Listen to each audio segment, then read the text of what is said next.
பெண்களுக்கெல்லாம் வந்து உரிமை தொகை வழங்குறதுல வந்து ஒரு இன்ப அதிர்ச்சி கொடுக்குற விதமா ஒரு 5000 கொடுத்துருக்காங்க. அதாவது இலவசங்கள்.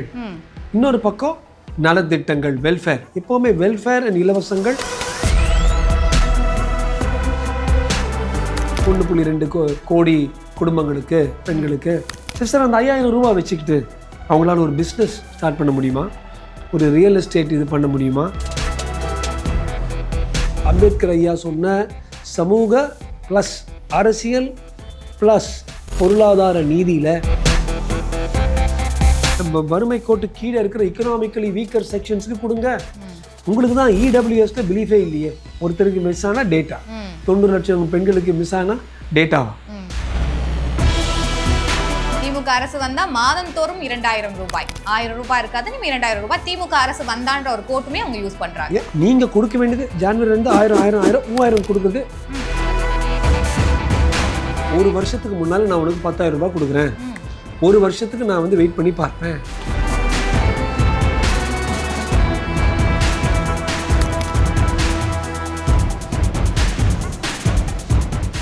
சரி, வணக்கம். ஆக்சுவலாக வந்து நேற்றைக்கு சேலமில் விஜய் அவர்கள் மக்கள் சந்திப்பு நடத்துகிறதா முன்னாடியே அறிவிச்சிருந்தாங்க. பெரிய பாதுகாப்போட விஜய் அவர்களும் அங்கே செல்ல இருந்தார்.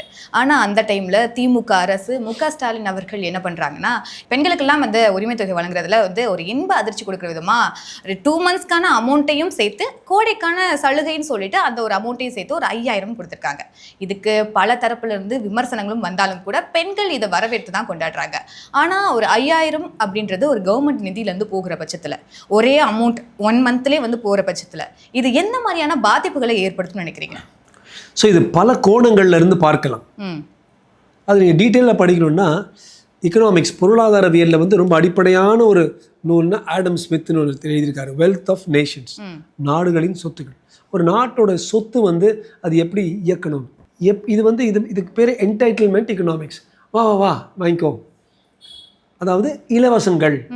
இன்னொரு பக்கம் நலத்திட்டங்கள், வெல்ஃபேர். எப்போவுமே வெல்ஃபேர் அண்ட் இலவசங்கள் எப்போவுமே ஒரு சமப்பாடு, ஒரு பேலன்ஸ் இருக்கும். ஓகே. எப்போ நம்ம இப்போ 1.2 கோடி குடும்பங்களுக்கு, பெண்களுக்கு நம்ம வந்து 5000 கொடுக்குறோன்னா அது வந்து 6000 கோடி ஆகிடுது. இந்த 6000 கோடி எங்கேருந்து வருது? ஹாஸ்பிட்டல் கட்ட வேண்டியது, ரோடு போட வேண்டியது, விமான நிலையம் போட வேண்டியது, ரயில் நிலையம் போட வேண்டியது, நெடுஞ்சாலை கட்ட வேண்டியது, இதுதான் போகும். ஸோ அந்த டிஸ்ட்ரிபியூஷன் பார்க்கணும். பெண்களுக்கு நல்லது, ஆமாம் நல்லது. ஆனால் நீங்கள் பைபிள் குரான் படிச்சிங்கன்னா கூட ஒரு மனிதனுக்கு மீன் பிடிக்க கற்றுக் கொடு, அவன் கையில் மீன் கொடுக்காதேம்பாங்க. In this you are actually just giving them fish, you not teaching them to fish. Sister, அந்த 5000 ரூபா வச்சுக்கிட்டு அவங்களால ஒரு பிஸ்னஸ் ஸ்டார்ட் பண்ண முடியுமா? ஒரு ரியல் எஸ்டேட் இது பண்ண முடியுமா? இதை வச்சு சில விஷயங்கள் என்ன பண்ண வாங்க முடியும். நுகர்வு அந்த டைம்ல அதை ஹெல்ப் பண்ற மாதிரியான ஒரு பெரிய அமௌண்ட் தானே. இப்போ சாமானியர் இருக்கக்கூடிய பெண்களுக்கு, தினம்தோறும் வீட்டு வேலைகளுக்கு போகக்கூடிய பெண்களுக்கு, தினம்தோறும் அரசு பேருந்துகளை பயணிக்கக்கூடிய பெண்களுக்கு இந்த 5000ன்றது ஒரு பெரிய அமௌண்ட் தானே சார். இதை வரவேற்கலாம், தப்பு இல்லைல்ல? அது வரவேற்கிறேன். அதுவும் வறுமை கோடு கீழே இருக்கிறவங்களுக்கு நிச்சயமா அது ரொம்ப முக்கியமான விஷயம். ஆனா ஓரளவுக்கு வறுமை கோடுக்கு மேல இருக்கிறவங்களுக்கு இதனால கொஞ்சம் அதிக நுகர்வு செய்ய முடியும். அவங்களுக்கு ஆல்ரெடி சாப்பாடு எல்லாம் இருக்குது. என்ன ஒரு எக்ஸ்ட்ரா கொஞ்சம் சிக்கன் வாங்குவாங்க, ஒரு 3 வாரத்துக்கு 4 வாரத்துக்கு வாங்குவாங்க, அல்லது ஒரு குக்கர் வாங்குவாங்க, ஏதாவது ஒரு டோஸ்டர் ஏதாவது வாங்குவாங்க. நுகர்வு, வளர்ச்சி அல்ல. வறுமை கோட்டு கீழே இருக்கிறவங்க நீங்க சொல்ற பாயிண்ட் ரொம்ப கரெக்ட். ஸோ எக்கனாமிக்ஸ் என்ன சொல்றாங்க, வறுமை கோட்டு கீழே இருக்கிறவங்களுக்கு இது மாதிரி இலவசங்கள் கொடுத்துக்கிட்டே இருங்க. அல்லது ஒரு நிறுவனம், பங்குதாரர்கள் உள்ள ஒரு நிறுவனம் எப்படி வளர வளர இவ்வளோ ப்ராஃபிட் பண்ணிட்டோமா, சிடிஎஸ், இன்ஃபோசிஸ் கூட எல்லாருக்கும் டிவிடெண்ட், அது மாதிரி வளர்ந்துட்டு இருந்தால் நிச்சயமாக எல்லாருக்கும் அவுத்து விடலாம். பட் நம்ம வந்து இப்போ 9.3 லட்சம் கோடி கடன் வச்சுட்டு இருக்கிற ஒரு மாநிலம். அந்த அளவுக்கு போய் பங்குதாரர்களுக்கு நம்ம டிவிடெண்ட் கொடுக்குற மாதிரி கொடுக்க முடியாது. நிச்சயமாக வறுமை கோட்டு கீழே இருக்கிறவங்களுக்கு கொடுக்கலாம். பட் என்னுடைய விமர்சனம் வந்து, இஸ் இட் குட்? ஆமாம். எந்த லேடிக்கு இப்போ உங்களுக்கு கேளுங்க, 5000 ரூபாய் உங்கள் பர்ஸில் போட போகிறேன், ஆமாம். ஆனால் ஒரு நிமிஷம் வெயிட் பண்ணி பார்க்குங்க. வெறும் நுகர்வுக்கு நம்ம இவ்வளோ பயன்படுத்தணுமா? இங்கே ஒரு பொருளாதார நம்ம நாடு எப்படி போகுது, எப்படி ஒரு மாநிலம் வளரணும், அப்படி பார்த்தா அவ்வளோ நல்லதில்லை. அந்த பெண்மணிகளுக்கு நல்லது. ரெண்டாவது பாயிண்ட், எல்லாருக்கும் கொடுத்தாங்களா? சரி, நீங்கள் கொடுக்குறீங்க, கொடுங்க. தகுதியும் உள்ள பெண்களுக்கு மட்டும். அப்போ நிச்சயமாக டெஃபினட்டாக எடுத்து வறுமை கோட்டு கீழே இருக்கிற எக்கனாமிக்கலி வீக்கர் செக்ஷன்ஸுக்கு கொடுங்க. உங்களுக்கு தான் இடபிள்யூஎஸ்ல பிலீஃபே இல்லையே. திமுக திருப்பி திருப்பி கனிமொழி அக்காலாம் எங்களுக்கு அம்பேத்கர் ஐயா சொன்ன சமூக ப்ளஸ் அரசியல் ப்ளஸ் பொருளாதார நீதியில் எங்களுக்கு சமூக நீதி பொருளாதார அண்ட் அரசியல் நீதியில் தான் எங்களுக்கு நம்பிக்கை இருக்குது. பொருளாதார நீதியில் எங்களுக்கு நம்பிக்கை இல்லைன்னு இங்கே இல்லை, பாராளுமன்றத்தில் போய் கனிமொழி அக்கா பேசிட்டு வந்திருக்காங்க. I don't believe in economic justice. ஆனா அப்படி பார்த்தாலும் கூட திமுக அரசு பல துறைகள்ல இப்ப டிஆர் ராஜாவை எடுத்துக்கிட்டா அவர் ஃபாரின்ல போயிட்டு பேசும்போது நாங்க பல இன்வெஸ்ட்மெண்ட் வந்து திமுக அரசு வந்ததுக்கு அப்புறம் திராவிட மாடல் வந்ததுக்கு அப்புறம் நாங்க பண்ணிருக்கோம்னு சொல்றாங்க. ஆனா கனிமொழி அவர்கள் இந்த சொன்னாங்கன்னு சொல்லிட்டு நீங்க ஒரு ஸ்டேட்மெண்ட் கொடுக்குறீங்க. ஆனா நம்ம இதெல்லாம் ஒரு புறம் இருந்தாலும் கூட நீங்க சொல்ற மாதிரி எங்க மீன் பிடிக்க கத்து கொடுக்கலையோ இந்த திமுக அரசு அப்படின்னு நினைக்கிறீங்களா? கரெக்ட். அதாவது இது வந்து வெறும் மீன் கொடுக்கறது. இன்னொரு விஷயம், தகுதி இல்லாத 90 லட்சம் பெண்கள் வந்து கேட்குறாங்க எங்களுக்கு என்ன ஆச்சு. அதாவது நீங்கள் பார்த்தீங்கன்னா எனக்கு தெரிஞ்ச ஒரு சில இடங்களில் பக்கத்தில் இருக்காங்க, அதே வறுமை கோடு கீழே இருக்காங்க, அதே வறுமை கோடு கொஞ்சம் மேலே இருக்காங்க, அதே வேலை 2 பேரும் ஹவுஸ் கீப்பிங்கில் வேலை செய்கிறாங்க. 2 பேருக்கு 2 பசங்க, ஒருத்தருக்கு 5000 ரூபாய் வருது, ஒருத்தருக்கு ஒன்றும் வரல. பின்ன அது வந்து எப்படி வந்து பொருளாதார நீதி, அப்படி எப்படி சமூக நீதி? ஏன்னா சார் இன்னும் ஆதார் கார்டில் பார்த்து டேட்டா மிஸ் ஆயிருக்கலாம், தகுதி. ஆமாம், இது மாதிரி ஒருத்தருக்கு மிஸ் ஆனால் டேட்டா, 90 லட்சம் பெண்களுக்கு மிஸ் ஆனால் டேட்டாவா, அது யோசிக்கணும். 3வது, நாங்கள் இவ்வளோ கொடுக்குறோம், 2-3 மாதத்துக்கு அப்புறம் நம்ம கொடுப்போம் சொல்கிறது. திமுக அரசு வந்தா மாதந்தோறும் 2000 ரூபாய், 1000 ரூபாய் இருக்காது, நீங்க 2000 ரூபாய் திமுக அரசு வந்தான்ற ஒரு கோட்டுமே அவங்க யூஸ் பண்றாங்க. அதிமுகவும் அதுதான் சொல்றாங்க, கொடுக்க போறோம் 2000. ஆனால் நான் என்ன சொல்றேன், நீங்க கொடுக்க வேண்டியது ஜனவரிலேருந்து 1000 3000 கொடுக்குறது ஓகே. நீங்க இல்லாத சமயத்துல நான் சேர்த்து 2000 ரூபாய் கொடுக்குறேன் போது அப்ப நம்ம என்ன நினைப்போம், கொடுக்க வேண்டிய தொகைக்கு மேல கொடுத்துட்டு சும்மா இதை அட்வான்ஸா வச்சுக்கோ அப்படின்னு சொன்னா அது வந்து எலெக்ஷன் வருது, தேர்தலுக்காக நம்ம கொடுக்கிற ஒரு சலுகை. பாஜக பீகார்ல வெற்றி பெறும்போது அந்த மகிழா திட்டத்தின் கீழே ஒரு 10,000 பெண்களுக்கு கொடுக்கப்பட்டுச்சு, அதனாலதான் வந்து அங்க பாஜக வெற்றியும் பெற்றுச்சு. காங்கிரஸ் வந்து தோல்வி இருக்கு, அது ஒரு காரணம் அப்படின்னு சொன்னாங்க. சூப்பர், அது நான் பக்கா பதில் சொல்றேன். நிதிஷ்குமார், அப்போ இதெல்லாம் வந்து தேர்தலுக்கான முன்னேற்பாடு வேலைகள்னு எடுத்துக்கலாமா? எல்லாமே என்ன மாதிரி வேலை இருந்தாலும் அது ஓரளவுக்கு முன்னேற்பாடு வேலை தான். ஆனா நிதிஷ்குமார் கொடுத்தது என்ன மாதிரி சொன்னாரு, சரத்தோட கொடுத்தாரு. அங்கேயுமே வந்து தகுதி உள்ள பெண்களுக்கு தானே சார் கொடுத்தாங்க. அதாவது எந்த பெண்கள் அவங்களாலவே ஒரு பிசினஸ் ஒரு வர்த்தகத்தை தொடங்க முடியுமோ, நான் கிளியரா சொல்றேன், அந்த திட்டத்தை நான் டீட்டெயிலா படிச்சேன். ஓகே, ஒரு வருஷத்துக்கு முன்னால நான் உனக்கு 10,000 ரூபாய் கொடுக்குறேன், ஒரு வருஷத்துக்கு நான் வந்து வெயிட் பண்ணி பார்ப்பேன், ஒரு வருஷத்துக்குள்ள இந்த ப்ராஜெக்ட் ரிப்போர்ட் இடம் எல்லாம் நீங்க இந்த பேங்க்ல நான் கேட்க போனா அதெல்லாம் நீங்க கொண்டு வர முடியலன்னா ஒரு வருஷத்துக்கு அப்புறம் திருப்பியும் கொடுங்க அந்த 10,000 ரூபாய். ஒரு வருஷத்துக்குள்ள நீங்க ப்ராஜெக்ட் ரிப்போர்ட் இதுதான் என் அக்கௌண்ட், என் பார்ட்னர், நாங்கள் இப்படி பண்ண போறோம்னு நிரூபித்தால் இந்த 10,000க்கு மேல 90,000 90,000 கொடுத்து இந்த முத்ரா லோன் மாதிரி நான் ஒரு 1 lakh லோனா நான் வந்து ஒர்க்கிங் விமன், யார் கிராஜுவேட்டோ, யார் ஆல்ரெடி ஒரு இடத்துல வேலை செஞ்சுட்டு இருந்தாங்களோ, அந்த தகுதி வேற. இந்த 2 பேரும் லாலா தோட்டத்தில் உட்காந்து ஒருத்தருக்கு கிடைக்குது ஒருத்தருக்கு கிடைக்கல, அது 2 பேரும் கச்சேரி ரோட் பக்கத்தில் இருக்கிற ஒரு 7 குடிசையில் 2 பேர் இருக்காங்க, ஒருத்தர் கிடைக்குது ஒருத்தர் கிடைக்கும், தட்ஸ் டிஃப்ரெண்ட். அது வந்து எப்படி பார்த்துருக்காங்க நிதிஷ்குமார் பக்கா. அவரோட ஐஏஎஸ் ஆஃபீஸர்கிட்ட நான் பேசிட்டு இருந்தேன், படித்தவங்க, இதுக்கு முன்னால் வேலை செஞ்சுருந்தவங்க, ஆல்ரெடி லோனுக்கு அப்ளிகேஷன் போட்டவங்க, முத்ரா லோன் எடுத்தவங்க, இவங்களெல்லாம் எடுத்து இவங்க தான் ரொம்ப முக்கால்வாசி இவங்க தான் வந்து பிஸ்னஸ் ஆரம்பிக்க போகிறாங்க, வர்த்தகத்தை இவங்களே தொடங்க போகிறாங்க, பெண்களுக்கு ஒரு ஊட்டசக்தி மாதிரி நான் கொடுக்குறேன்னு சொல்லி அந்த 10,000 கூட லோன் தான், ப்ளஸ் எக்ஸ்ட்ரா 90,000 லோன் தான். இப்போ நீங்கள் சொல்லுங்கள், நானே நேற்று பார்த்து பல டிவி பாஜக வந்து பீகாரில் பண்ணால் ஓகேயா, அதுவும் இதுவும் நம்ம ஒப்பிடவே முடியாது. இன்னொன்று மகாராஷ்டிராவுக்கு வாங்க, மகாராஷ்டிராவில் எப்படி 5000 கொடுத்தாங்க, நாங்களும் 5000 கொடுப்போன்னு யாரோ ஒரு டிஎம்கே ஆள் ஒருத்தர் உருட்டிகிட்டு இருந்தார் நேற்று.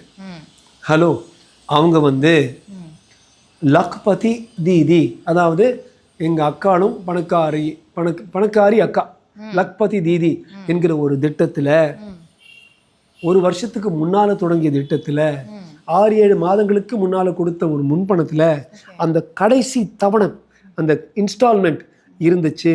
அந்த கடைசி தவணை வந்து கொடுத்தது ஒரு சில மாவட்டங்களில் எலெக்ஷனுக்கு முன்னால் வந்து டொம்முன்னு விழுந்துச்சு. உடனே காங்கிரஸ் வந்து நீங்கள் அதை கொடுக்குற, நீ வந்து ஒரு லஞ்சம் மாதிரி கொடுக்குறேன்னு சொன்னாங்க. ஆனால் இங்கே ஆக்சுவலாக எடுத்து பார்த்தீங்கன்னா அந்த ஸ்கீம் எப்போ தொடங்கின ஸ்கீம், அது லேப்டாப் ஸ்கீம் ஆல்ரெடி ஸ்டார்ட் பண்ணிட்டாங்க. மடிக்கணினி வந்து கடைசி நிமிஷத்தில் கொடுத்தா இது நீ எலெக்ஷனுக்காக கொடுக்குறேன்னு சொல்ல முடியாது. ஆனால் எலெக்ஷனுக்கு 45-50 நாள் இருக்கும் பொழுதே நான் ஒன்று புதுசாக ஒன்று கொடுக்குறேன்னு சொல்லும் பொழுது அது வந்து ஒரு சர்ச்சைக்கு உள்ளாகுவது வந்து இயற்கை தான். ஸோ இதுதான் பீகாரும் மகாராஷ்டிராவும் வெவ்வேறு உதாரணங்கள். ஒன்று வந்து ஒரு கம்ப்ளீஷன் ஒரு ப்ரோக்ராம் மகாராஷ்டிரா, பீகாரில் தொடக்கம், ஆனால் அது வந்து லோன் தான். அப்போ தமிழ்நாட்டில் வந்து நிச்சயமா தேர்தல் இப்போ இல்லைன்னா இந்த சம் வந்திருக்காது. இது வந்து அப்படி இருந்துச்சுன்னா எங்க 21 மேல வந்தாங்க. ஏன்னா எதிர்க்கட்சி தலைவரும் ஒரு விமர்சனத்தை வைக்கிறாரு, இதுக்கு முன்னாடி எல்லாம் கோடை காலங்கள் வரவே இல்லையா, இப்ப எதுக்கு நீங்க கோடைக்காக? ஏன்னா சென்னையை பொறுத்த வரைக்கும் இல்ல தமிழ்நாடை பொறுத்த வரைக்கும் இந்த டிசம்பர் காலங்கள்ல மழை வெள்ளத்துல பாதிக்கப்பட்ட ஒரு சில பகுதிகள் இருக்கும். அங்க வந்து ஒரு குறிப்பிட்ட கணிசமான தொகை வந்து வழங்கப்படும். அது 6000 ரூபாயோ இல்ல 5000 ரூபாயோ இல்ல 3000 ரூபாய் வழங்கப்படும். ஆனா இது தமிழ்நாடு முழுவதும் இருக்கக்கூடிய பெண்களுக்கு கொடுக்குறாங்கன்னா அதை என்ன மாதிரி வரவேற்கலாம் சார்? நான் இன்னொன்று சொல்கிறேன், பீகாருக்கும் மகாராஷ்டிராவுக்கும் தமிழ்நாடுக்கு வித்தியாசம் பாருங்க. எவ்வளவு தமிழ்நாடு அங்கே 2 பேரும் இடத்துல இல்லாத அது சில தேர்தல் அறிவிப்புகள்ல வந்த கோரிக்கைகளும் இங்க மக்கள் கிட்ட வந்து 534 கோரிக்கைகள்ல பல கோரிக்கைகள் இங்க நிறைவேற்றவும் பட்டிருக்கு. ஸோ இடைநிலை ஆசிரியர்களுக்கான கோரிக்கைகளும் இங்க நிறைவேற்றப்படும்ன்ற இதுவே வாக்குறுதியும் கொடுத்துருக்காங்க. வாக்குறுதி கொடுத்துருக்காங்க. இந்த இந்த இந்த எஸ்பெஷலி வறுமை கோடு கீழே இருக்கு இந்த லேடிஸ்க்கு, இந்த மக்களுக்கு, பெண்களுக்கு அது வருது, ரொம்ப சந்தோஷப்படுறேன். ஒன்றுமே இல்லை, முன்னாடி கொடுத்தாங்க. நேற்று வந்து கடந்த 40 நாட்களுக்கு மேலே ரொம்ப அதிக அளவில் டாஸ்மாகில் வந்து சேல்ஸ் போயிருக்கு. 5000. இது நல்ல போர் திறன். Hats off the good strategy by DMK to win votes, அதை பற்றி டவுட் இல்லை. ஆனால் 5000 ரூபாய் கொடுத்து ஒவ்வொருத்தர்கிட்ட இருந்து 55,000 ரூபாய் எடுக்கக்கூடிய வலிமை இந்த இயக்கத்துக்கு இருக்குது. நீங்கள் பார்த்தீங்கன்னா 55,000 கோடி எடுத்திருக்காங்க. இதில் டாஸ்மாகில் அது யார்கிட்ட, இந்த பெண்கள்கிட்ட கொடுத்துருக்காங்கல்ல, அந்த பெண்களுடைய கணவர்களுக்கு. நான் வந்து ஒரு சின்ன கணிப்பு போட்டு பார்த்தேன். இதுக்கு முன்னாடி கோவைக்கு பிரதமர் அவர்கள் வந்திருக்கும் போது விவசாயிகளுக்கு வந்து ஒரு 6000 ரூபாய் உடனடியாக வந்து அக்கௌண்ட்ஸில் வந்து ஷேர் பண்ணப்படுச்சு. இந்த தகவல் நம்மளும் பேசியிருக்கோம். ஸோ அப்படின்ற பட்சத்தில் இப்போ திமுக அரசு கொடுத்தது மட்டும் இதெல்லாம் வந்து இப்படி கொடுத்துட்டு இந்த பக்கம் வாங்குறாங்க. அப்போ விவசாயிகள்கிட்ட கொடுக்கும்போது பிரதமர் மூலமா இல்லை பாஜக மூலமா கொடுக்கும்போது அதுவும் இங்கே மதுக்கடை எப்படி எடுக்கிறாங்க? நீங்க விவசாயிகிட்ட இருந்து என்ன எடுக்கிறாங்க? ஒன்றுமே எடுக்கலையே. விவசாயிகிட்ட கொடுக்குறாங்க, அவ்வளோதான். இவங்க பெண்கள் கிட்ட கொடுத்து கணவர்கள்கிட்ட வாங்குறாங்க. ஒன்று. ரெண்டாவது, பல இடங்களில் நேற்று direct benefit transfer, bank transfer நாங்கள் ஒருத்தர் தான் பண்ணணும். எங்க நரேந்திர மோடிஜி தான் இந்த டைரக்ட் பேங்க் ட்ரான்ஸ்ஃபர் முதல் ஆரம்பிச்சது. நீங்கள் சொன்னா போல அந்த 42 லட்சம் விவசாயிகளுக்கு இந்த 6000 ரூபாய் முதல் பண்ணது. அதுவும் நான் போன வாட்டி நான் விவரிச்சா போல் அந்த விஏஓ, பஞ்சாயத்து ஆஃபீஸர், ஆர்டிஓ அவங்க கையிலெல்லாம் போய் கடைசியில் இந்த காசு வர்றதுக்கு பதிலாக நேராக சர்க்கார்லேருந்து விவசாயியுடைய வங்கி அக்கௌண்ட்டுக்கு வர்றது ரொம்ப பெரிய அட்வான்டேஜ். ஒரு விஷயத்தில் நான் ரொம்ப மாண்புமிகு ஸ்டாலின் அவர்கள்ட்ட நம்ம தேங்க்ஸ் சொல்லணும். கரெக்டாக இந்த வாட்டி டைரக்ட் பேங்க் ட்ரான்ஸ்ஃபர் பண்ணியிருக்காங்க. இன்னும் அதுவும் நின்று போயிருந்துச்சுன்னா நம்ம ஆளுங்க நடுவில் பூந்து விளையாடி இருப்பாங்க. கடைசியில் அந்த 5000ல் 2000 1200 மட்டும் வந்திருக்கும். அது ரொம்ப அதிருப்தி உண்டாக்கியிருக்கும். பட் டைரக்ட் பேங்க் ட்ரான்ஸ்ஃபர் நிறைய நம்ம தமிழ் மக்கள் நினச்சிட்டு இருக்காங்க. அதுவும் மாநகரம் நகரம் வாழ் மக்கள் நினச்சிட்டு இருக்காங்க. முதல் முறை டைரக்ட் பேங்க் எப்போ இருந்தோ விவசாயிகளுக்கு போயிட்டு சார். இப்போ எல்லாம் தமிழ்நாடு முழுவதுமாக டிஜிட்டல் மயமாகவும் ஆக்கப்பட்டு இருக்கு சார். ஏன் இது மாதிரி மாற்றி இவங்க சொல்லிட்டு இருக்கிறாங்க? இது மாதிரி நாங்கள் தான் டிபிடி பண்ணோம், வேறு யாரும் செய்யாத அளவுக்கு நம்ம பண்ணோம். அப்போ தமிழ்நாடு முழுசும் டிஜிட்டல் மயமாக இருந்தால் இது வந்து ஒரு பேச்சு பொருளாகவே இருக்கக்கூடாது. நாங்கள் அப்படி பண்ணோன்னு. ஸோ டிபிடி ஸ்டார்ட் பண்ணுது. உலகத்தில் இருக்க யூபிஐ டிரான்சாக்ஷன்ஸ் எல்லாத்துலேயுமே 58% 60% கம்ப்ளீட்டாக இந்தியாவில் போகுதுன்னா அது வந்து இந்த நமது மாண்புமிகு பிரதமர் நரேந்திர மோடிஜி அவர்களுடைய டெஃபினட்டாக அவருடைய சர்க்கார்லேயும் அவருடைய ஆளுமையில தான் அது நடந்துட்டுருக்கு. பட் இது வந்து பண்ணது ஒரு நல்ல போர்த்திறன் திமுகக்கு, ஒரு சில பெண்களுக்கு ஒரு குயிக் கொஞ்சம் ஆக்சிஜன் கொடுக்குற மாதிரி இருக்குங்கிறது அது நம்ம வந்து ஒத்துக்கணும். ஓகே சார், நிறைய விஷயங்களை உங்ககிட்ட இருந்து கேட்டு தெரிஞ்சுக்கிட்டோம். இதே போல் அடுத்தடுத்து நிறைய நேர்காணல உங்களை சந்திக்கணும்னு நினைக்கிறேன். நன்றிகள் சார். நன்றி ராத்தி. நேர்களுக்கும் நன்றி, வணக்கம்.